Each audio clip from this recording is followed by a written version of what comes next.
السلام عليكم ورحمة الله وبركاته.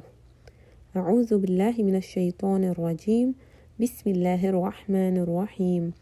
رب اشرح لي صدري ويسر لي أمري واحلل عقدة من لساني يفقه قولي. ربنا زدنا علما اللهم فقهنا في الدين اللهم آمين. My dear children, how are you all doing today? We hope that you all are in the best state of Iman and health. May Allah subhanahu wa ta'ala keep you all protected and grant you all the goodness of both worlds.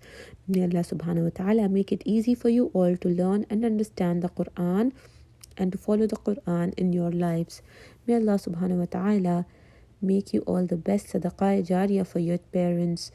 May Allah subhanahu wa ta'ala make it easy for you all to walk on the path of guidance. Allahumma ameen. Our today's ayah is ayah number 77 of Surah Al-Baqarah. Let us first do the word-to-word translation and then we will do its explanation. أعوذ بالله من الشيطان الرجيم. أولا, do not. يعلمون, they know. أن, that. Allah, Allah. يعلم, knows. ما, what. يسرون, they conceal. وما, and what. يعلنون, they declare. أولا يعلمون أن الله يعلم ما يسرون وما يعلنون. Do they not know that Allah knows that which they conceal and that which they proclaim? In the previous ayat, we learned that the Jewish scholars used to tell their people to act like Muslims during the daytime and in the evening become a Jew again. And then tell the other Muslims that you did not find any good in Islam. And that is why you left the religion. The Jewish scholars also knew the signs of the coming of the Prophet ﷺ as it was mentioned in the Torah. These people, meaning the scholars, told their people not to tell the Muslims what they had read in Torah. Why? Because they didn't wanted Muslims to stand as a witness against them on the day of judgment and argue that they knew everything, yet they did not bring faith in Allah subhanahu wa ta'ala and the Prophet sallallahu alaihi wasallam.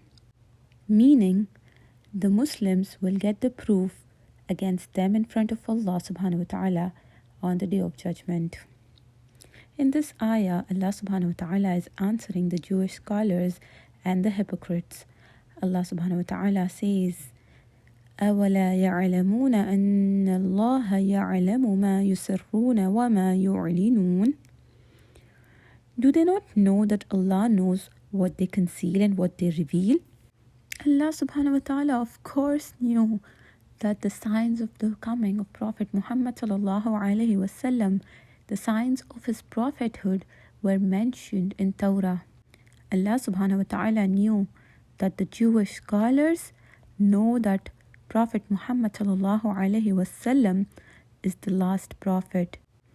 So that means the Muslims doesn't have to be a witness against them in front of Allah on the day of judgment, because Allah subhanahu wa ta'ala already knows everything.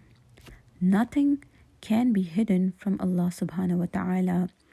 Allah subhanahu wa ta'ala knows that the Jews were hiding the truth mentioned in the Torah about Prophet Muhammad sallallahu alaihi wasallam. The signs about the coming of the Prophet Muhammad sallallahu alaihi wasallam were mentioned in the Torah and were deliberately being hidden from the Muslims, and Allah subhanahu wa ta'ala knew it. Allah subhanahu wa ta'ala is the knower of unseen, and He knows everything. Whether they hide or they reveal it, Allah knows what is in their hearts. He knew that they intentionally did not accept Prophet Muhammad sallallahu alaihi wasallam as the last prophet. Allah subhanahu wa ta'ala knows whatever is happening now and whatever will happen later. We do not know everything. We also forget what happened yesterday or in the past. We don't know what will happen in the future. But Allah subhanahu wa ta'ala knows all, the past, the present and the future.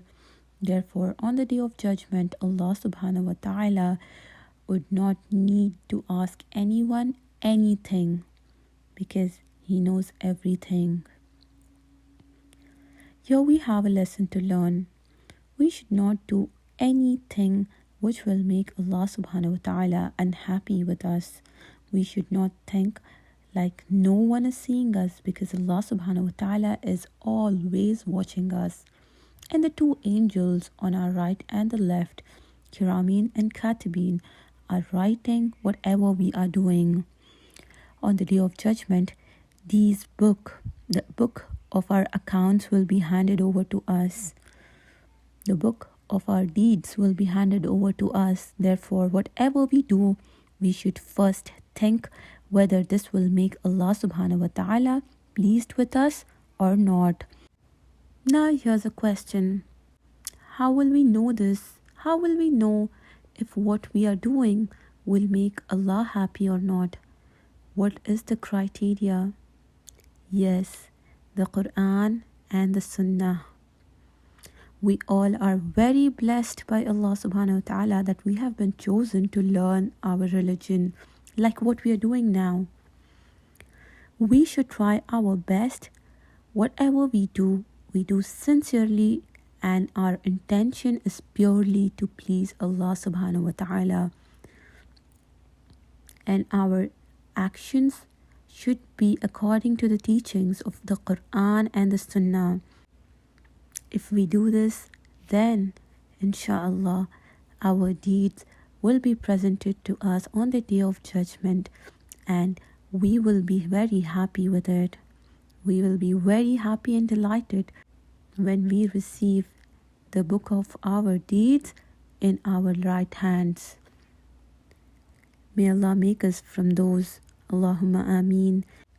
May Allah subhanahu wa ta'ala give us a lot of opportunities to earn rewards and keep us connected to the Quran. Allahumma ameen. Subhanaka Allahumma wa bihamdika ashhadu an la ilaha illa anta astaghfiruka wa atubu ilayk. Wassalamu alaikum wa rahmatullahi wa barakatuh.